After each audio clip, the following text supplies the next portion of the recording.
The chair across from her stayed empty long enough for the coffee to cool and the hopeful warmth in her chest to fade. Sarah watched the door of the cafe with a patience she had learned over years of waiting, counting the seconds by the rhythm of people's footsteps she could not hear. Her phone buzzed once, then stayed silent. The barista called out names she could only guess by the way lips moved. This was supposed to be her first date in 3 years, her first brave step back into the world after learning how easily it could forget you. Instead, she sat alone, fingers wrapped around a mug, wondering how many minutes were polite before lonely turned embarrassing. Sarah had been deaf since she was 6. Illness had taken her hearing quickly, leaving a ringing absence and a life that required constant translation. She read lips well, carried a small notebook for strangers, and used an app on her phone that turned speech into text with imperfect accuracy. Dating had always been a minefield. Some people were kind but awkward, some were curious in the way children poke at unfamiliar things, and some simply vanished when they realized the effort required. Tonight's date, a man she had met through a friend, had seemed different. He had messaged thoughtfully, asked about her favorite books, promised he was learning basic signs. Yet here she was, alone under soft cafe lights that made everyone else look paired and complete. She took a breath and reminded herself she was not broken for being left. Still, the familiar ache settled in her throat.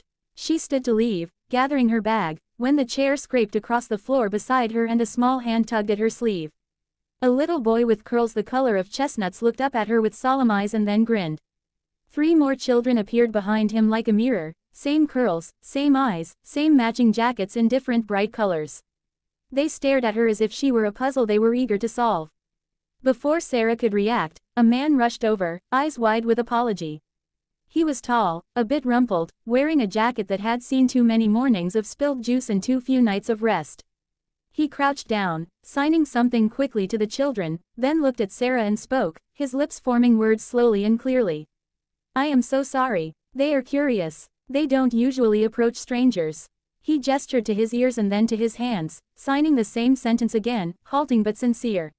Sarah's surprise turned into a smile she hadn't expected.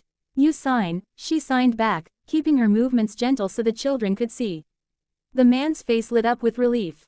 "A little learning," he signed. "For them." He nodded toward the quadruplets, who were now tugging at each other and pointing at Sarah's hands. The children began to copy her movements, their fingers clumsy but enthusiastic. The man introduced himself as Daniel. He was a single father, widowed 3 years ago, raising his 4 children on his own. He explained that they were deaf too, born that way, and sign language was the first language of their home. The cafe, usually overwhelming for Sarah, suddenly felt like a quiet island. Here was a man who didn't speak over her silence, whose children communicated in the same flowing language of hands and expressions she did. Sarah gestured to the empty chair and signed, "You can sit if you want." Daniel hesitated, glancing at the abandoned place setting. "First date?" he asked gently. She nodded. He followed her gaze to the door and understood without needing more explanation.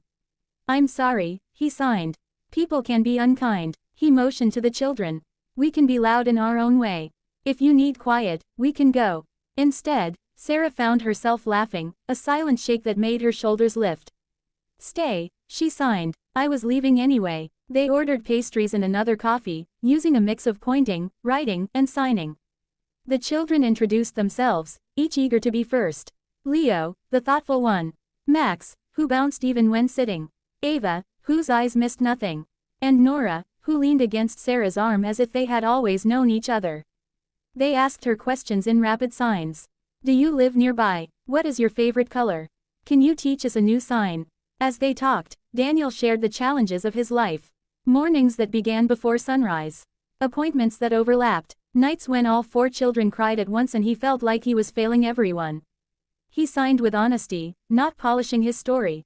Sarah listened, feeling something inside her soften.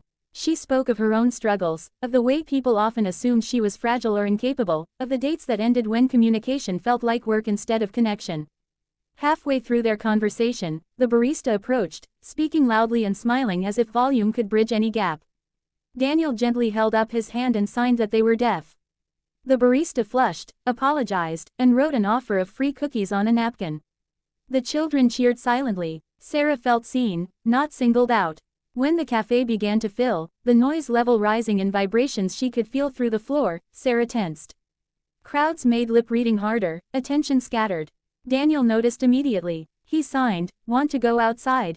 The kids love the park across the street. They walked together, the children racing ahead to the swings.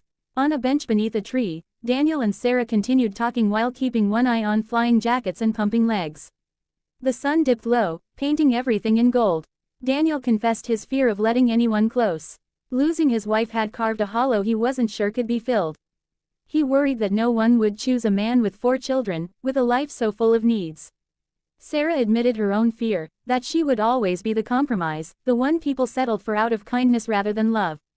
A shout of laughter, felt more than heard, drew their attention as the children piled into a group hug, collapsing in a heap.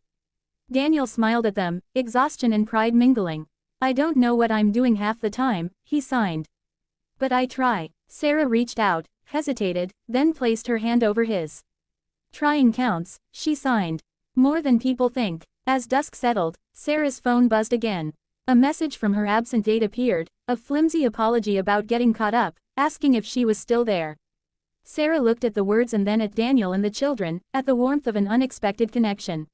She typed a brief reply, wished him well, and put the phone away. When it was time to leave, Daniel offered to walk her home. The children insisted on teaching her a silly sign they had invented, something between a wave and a dance.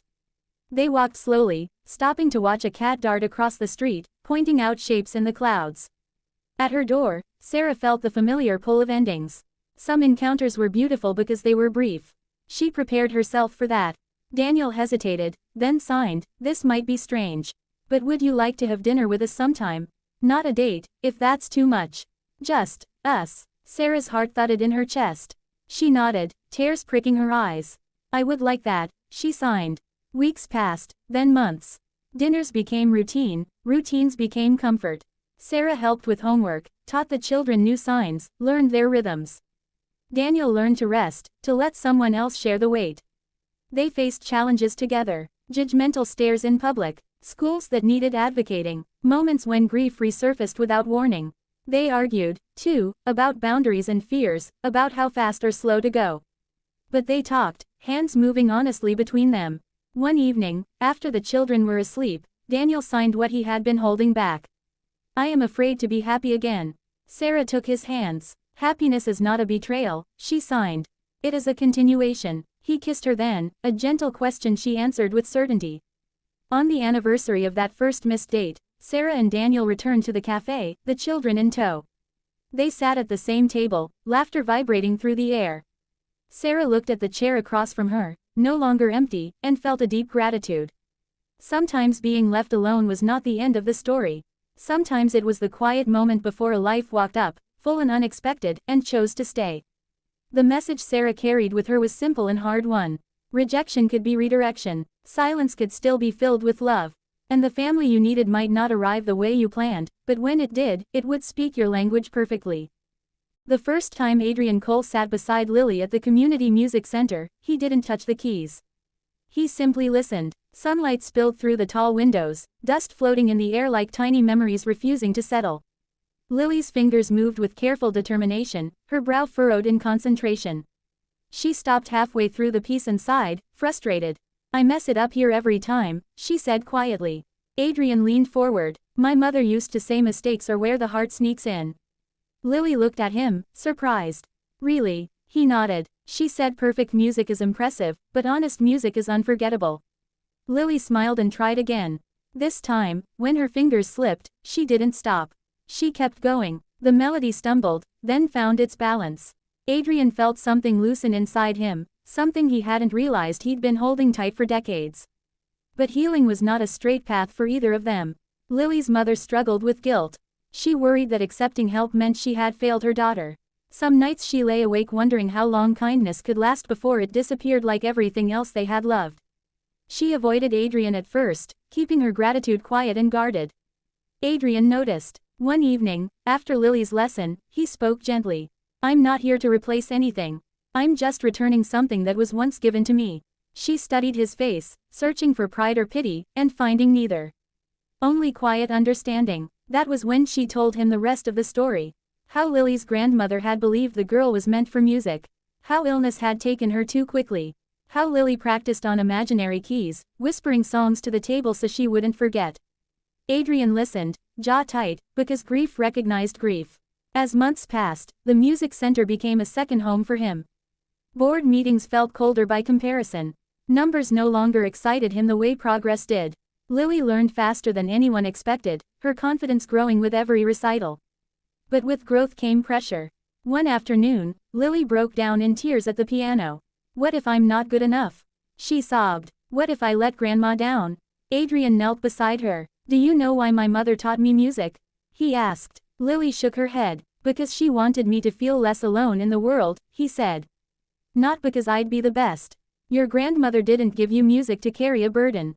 She gave it to you so you'd never feel alone." Lily wiped her tears. "Then I'll play for her," she whispered. "Not for fear, for love." That night, Adrian went home and made another decision. He stepped down from daily control of his company. The world was shocked. Headlines screamed about the billionaire who walked away at the peak of success. But Adrian felt lighter than he had since childhood. He began teaching at the music center, sharing what little he remembered, learning alongside the children rather than leading them. Music did not just save Lily. It saved her mother, who found stability through the center's support. It saved a neighborhood once starved of opportunity. And it saved a man who had mistaken isolation for strength. Years later, when Lily stood on that grand stage for her first major concert, she did not see a lonely CEO in the audience. She saw family. And Adrian, watching her bow to thunderous applause, finally understood something his mother had tried to teach him long ago. Life does not measure us by what we build alone. It measures us by what we pass on. And sometimes, the greatest legacy begins with a simple sentence spoken by a small voice brave enough to play an imperfect song.